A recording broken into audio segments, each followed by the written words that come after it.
Do you want to sell your home for more money in fast amount of time in 2023? Then you're going to want to watch this video because I've got some really good tips for you to make sure that happens. Hey, if this is your first visit to the channel and you're looking to learn everything there is to know about the Midtown direct suburbs of New York City, then subscribe below and tap the notification bell so you can be the first to hear about the current market conditions here in New Jersey and New York. Hey, I'm Jeff. The team and I, we get calls every day from people just like you who are thinking about selling their home and are looking for a stress-free way to do that. So if you're interested, give us a call, shoot us a text, or send us an email so we can get that job done for you. All right, so as I was talking about, how are we thinking of selling our home in 2023? Now, there's not a lot of inventory out there, but what is out there, we want to stand out from the crowd. And how do we do that? And I'd like to paint a picture for you. I'd like to kind of roll back, not think about real estate so much at first here, and paint a picture for you to get you in the mindset of sort of the sensory perception of real estate. So let's compare it to traveling for a vacation. You just got off a long flight, or maybe it was a long drive, you're tired. You get into the hotel, you pull up, you arrive, you open the doors, and you're welcomed by the five senses, I'd say. That's what we're gonna kind of frame this around.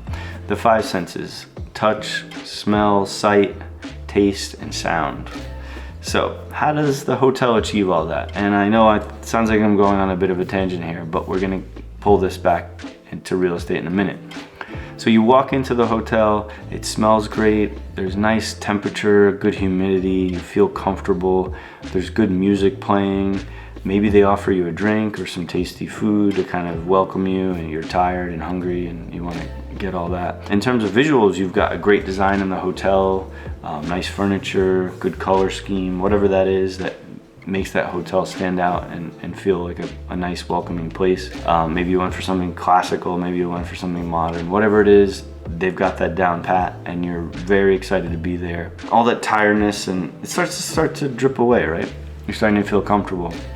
And then you go up to your room and you get the added sense of security because you lock the door and you've got a beautiful hotel room, clean, elegant, nice linens all laid out, soaps, everything, you know, you're feeling good, you're secure, you're comfortable. They've painted an amazing scene for you to welcome yourself to that hotel and enjoy the days ahead. Maybe it's just a quick weekend, maybe it's a full week or two, but you're getting ready to enjoy yourself and they've settled you into that experience.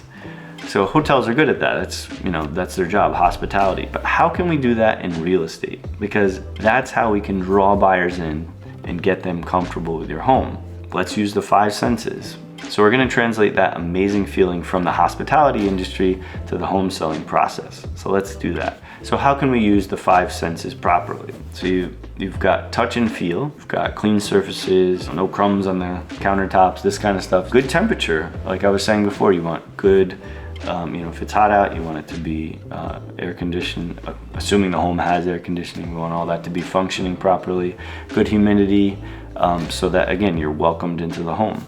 Now smell, this one is strategic and a lot of people don't even think of it, but it makes a huge difference. Remember when I said you walked into that hotel lobby, what's the thing you notice first? It's that amazing scent that they usually have. And some hotels even, they have a custom scent that is consistent across every brand, every hotel.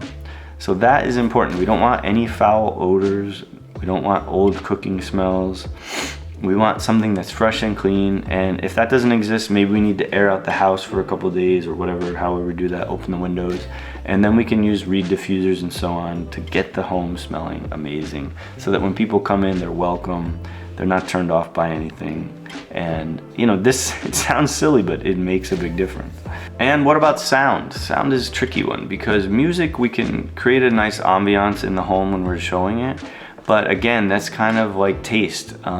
Again, people have their own taste of music. So you might put on some jazz music, maybe that's not their thing. So whatever you do, if you do decide to go down the sound route, you have to be careful and pick something that's definitely not controversial. Not that you would, but we can sort of curate that for you. And if we don't go with sound, maybe we think about hearing the clean air outside if it's got the beautiful backyard or some birds chirping or something like that that really shows off the home.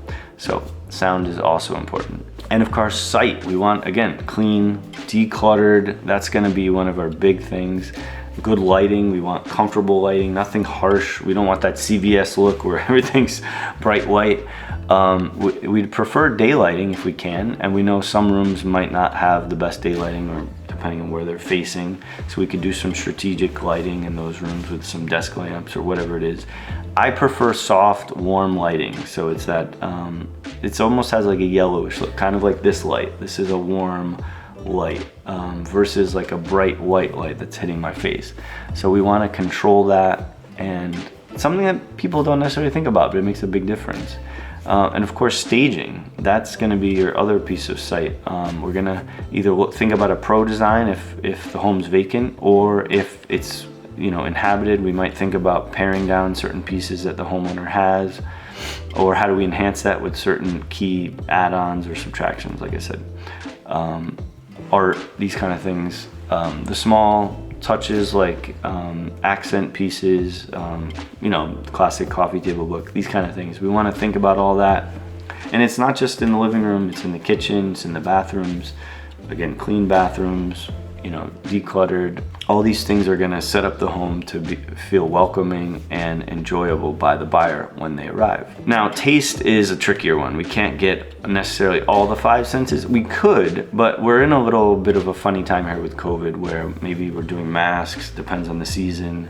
We don't want to take the masks off, or maybe we're just worried about germs in general. Even though we're not wearing masks, we don't want to create more crumbs, like we were talking about cleanliness.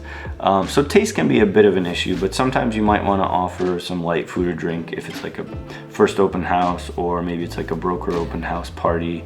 So those things we can kind of like dabble into a little bit with that one of the 5 senses.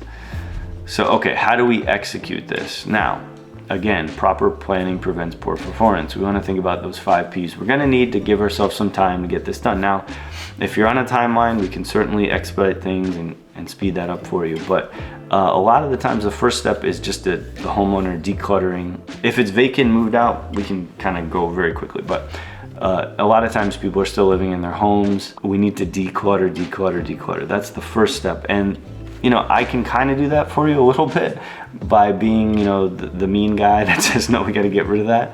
But a lot of the times it's going to be down to you. It's going to be some of those late evenings, late nights where you're just packing things up in boxes. And we don't want to necessarily just stuff those boxes in the closet. We want to think of strategically. Maybe we want to put some of that stuff in storage, so that we're showing people, hey, look, we've got great closet space. We don't want to fill that up with the junk that we just took out of the room. And again, I don't want to sound like a mean guy here, but this is the reality. When people come into your home, just like they walked in that hotel lobby, they see a curated place that they feel comfortable. It's not cluttered with, you know, the knickknacks that you found on your other vacation personally. So we want to figure that out and make them comfortable. A lot of people talk about pictures. You know, you don't want to have pictures of yourself and everything. It's great to describe your story, and that's really beautiful. But in this case, we want them to feel like they're seeing themselves in that home. How can they develop their story in that home? And if they're seeing your story, they start to get mixed feelings about that. So we want to be careful and sort of curating that. Maybe there's 1 or 2 photos that just kind of give you a hint, but we want to, again, curate that. So all of this workup that we talked about, the cleaning, the decluttering, the staging, like I said, we're gonna maybe do pro staging or partially pro, or curating the existing situation. We can figure that out depending on the situation. But we have to prepare for the day of open house, the first open house. And again, even though maybe it's the second, third open house, we want to keep all these things consistent because we want it to move as quickly as we can. So maybe the first open house doesn't do the trick, but we have to keep these things on. Just like the hotel, they open every single day with the same experience. Whether it's Marriott, Sheraton, whatever it is, they're replicating that for every new customer. So we're going to do the same for every showing and every open house. It does make it tricky on the homeowner because they have to keep that up. They have to keep it clean, keep the smells good, all these things, so that we can get the job for you. And sometimes if it's a vacant home, all of that's a lot easier. So again, day of prep, we're gonna make sure things are still clean, still tidy, everything smells good, and so on. So now I know, okay, Jeff, how's that gonna get my home sold? Well, all that sets us up for really good assets so we can do good marketing photos, good marketing videos, get all that done up front. That becomes part of our marketing package that we're putting online, whether it's the MLS or advertising, doing flyers around the neighborhood, so on.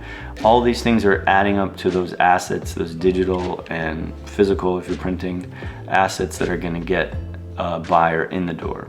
And we need that to attract their eye. It's kind of like YouTube. When you click on a thumbnail, that thumbnail needs to be interesting. So in order to get that interesting thumbnail, we need to do all those things that we just described. We're using the visual sense first to get them to click on the listing. And then once we get them in the door, we need those other senses. So I hope that helps. I think the 5 senses are the way to go. And you know, there's a lot of other things we didn't talk about. We didn't talk about pricing strategy. We didn't talk about any of the other things. We just need to make the buyer feel comfortable. All the other pieces are very strategic, pricing especially, but you could have the best price in the world if you're not showing it properly. Maybe that price isn't gonna hold up, so we wanna keep that in mind. So I hope you found that helpful. The 5 senses are definitely the way to go when you're thinking about preparing the home for showings and getting the buyers excited about the property. Hey, again, my name's Jeff. I hope you found it helpful, and we'll see you in the next video.